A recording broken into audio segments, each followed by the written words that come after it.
Welcome back friends, ये हमारी video number 67 class 12 computer science with Python series के लिए।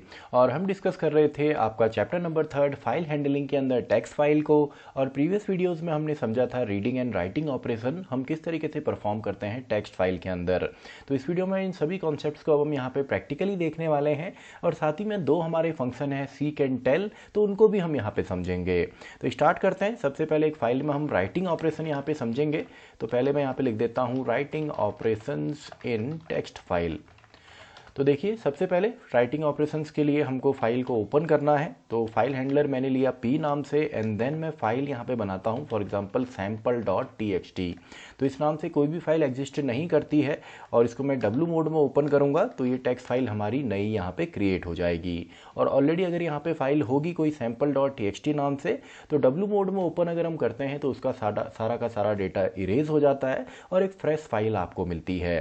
तो इसके मैं लिखने के लिए मैं कुछ डेटा यहाँ पे लिख लेता हूँ। फॉर एग्जांपल मैंने लिखा this is a text file, this is a text file. चलिए इतना ही फिलहाल मैं यहाँ पे लिखता हूँ। एंड देन इसको फाइल में लिखना है तो p.write, आप चाहें तो राइट लाइन्स का भी यूज़ कर सकते हैं। तो डेटा को हमने लिख दिया एंड देन मैं फाइनली फाइल को क्लोज कर देता हूँ, तो p.close। तो देखिए, जैसे ही मैं इसको सेव करूँगा, क्योंकि हमारी नई फाइल है तो इसको मैंने सेव यहाँ पे करना है। तो चलिए इसको डेस्कटॉप पे ही मैं सेव कर देता हूँ। अब इसको आप जिस भी लोकेशन पे सेव करेंगे वहीं पे आपकी sample.txt भी बनेगी। तो इसको मैंने सेव किया, तो फाइल हमारी सेव हो गई और इसको अब मैं एग्जीक्यूट करता हूँ। तो देखिए, फाइल को एग्जीक्यूट किया, कोई एरर इसमें नहीं है। तो ये हमारी फाइल बन गई और आप देखेंगे डेस्कटॉप में ये हमारी सैम्पल फाइल यहाँ पे बन गई। तो ये हमारी टेक्स्ट फाइल यहाँ पे बनी है और इसके अंदर अब मैं इसको ओपन करके आपको दिखाऊं तो इसके अंदर हमारा डेटा भी आ गया, दिस इज़ टेक्स्ट फाइल। तो सिंपल सा है।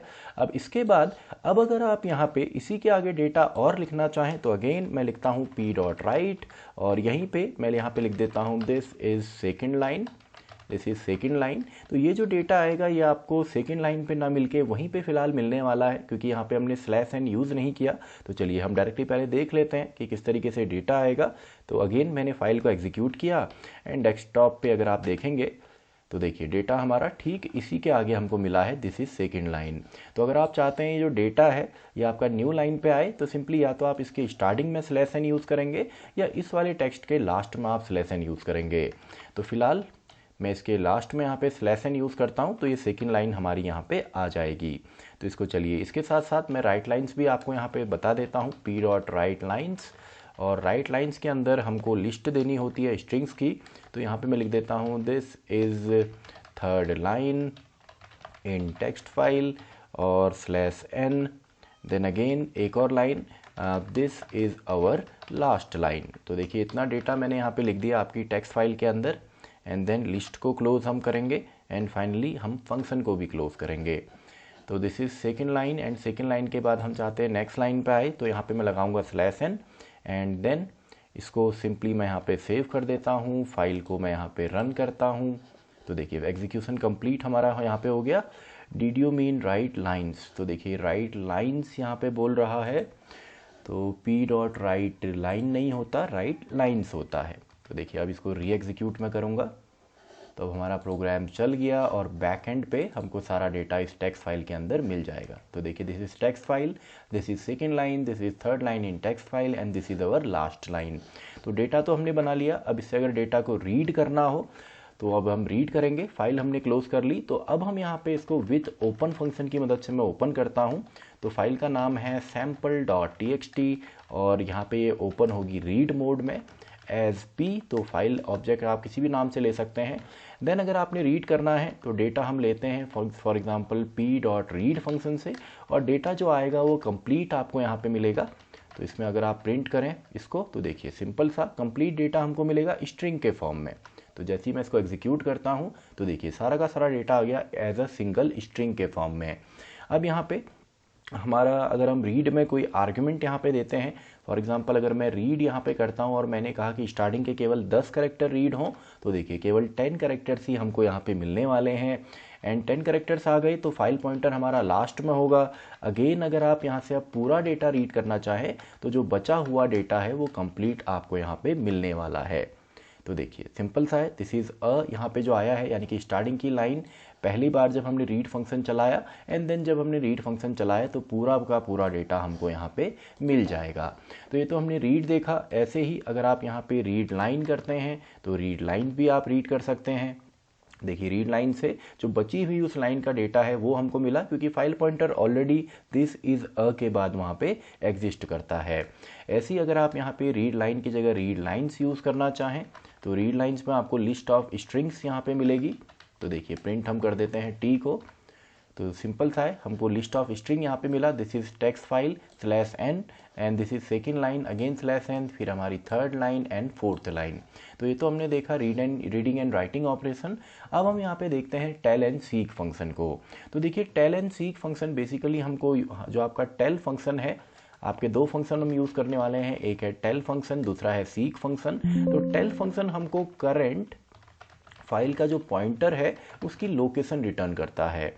तो ये आपका करंट फाइल पॉइंटर की लोकेशन हमको रिटर्न यहाँ पे करेगा, या रिटर्न्स करंट फाइल लोकेशन। और दूसरा जो हमारा फंक्शन है सीक फंक्शन, तो ये फाइल पॉइंटर को अगर हमने आगे पीछे करना है अपनी फाइल के अंदर तो इसमें हमको हेल्प करता है। तो इसको मैं यहाँ पे बोल सकता हूँ कि ये फाइल पॉइंटर की लोकेशन को चेंज करेगा। It changes the location of file pointer. तो देखिए सबसे पहले फाइल ओपन करी, और फाइल ओपन करने से पहले ही, यानी कि फाइल तो ओपन हो गई, इसके बाद अगर यहीं पे मैं सिंपली प्रिंट कर देता हूँ आपका p.tel, तो ये करंट लोकेशन बताएगा। और करंट लोकेशन फिलहाल हमारी क्या होगी, स्टार्टिंग पॉइंट यानी कि 0। तो देखिए मैं इसको एग्जीक्यूट करूँ तो यहाँ पे स्टार्टिंग पॉइंट मुझे अभी दे दिया है 0।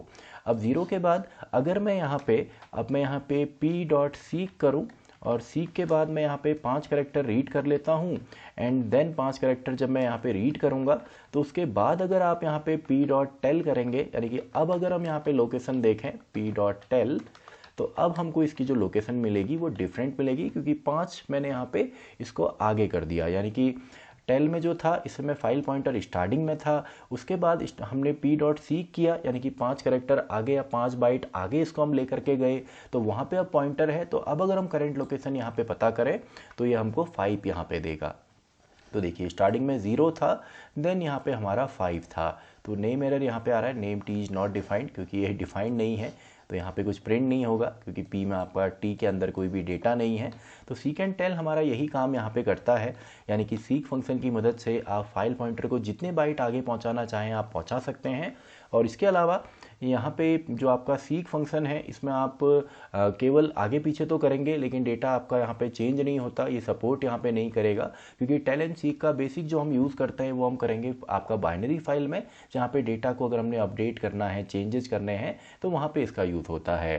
तो आई होप आपको समझ में आ गया होगा कि करंट लोकेशन अगर हमने जानना है तो इसके लिए टेल फंक्शन है, और लोकेशन को आगे पीछे करना है तो इसके लिए हम सीक फंक्शन का इस्तेमाल करते हैं।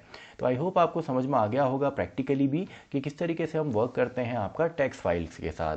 तो इसी के साथ हमारी ये वीडियो भी खत्म होती है, वीडियो नंबर 67। तो मैं मिलता हूँ आपसे नेक्स्ट वीडियो में, वीडियो नंबर 68।